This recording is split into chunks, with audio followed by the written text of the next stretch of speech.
In this video, we will demonstrate cleaning and disinfecting cleanroom floors. Always follow your facility's protocol.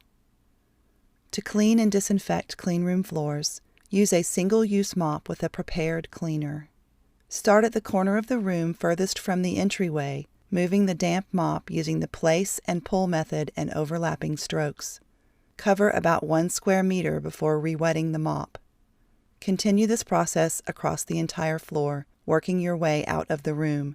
Make sure not to step on any areas which have been cleaned. Another method commonly used for cleaning floors is the S-curve method.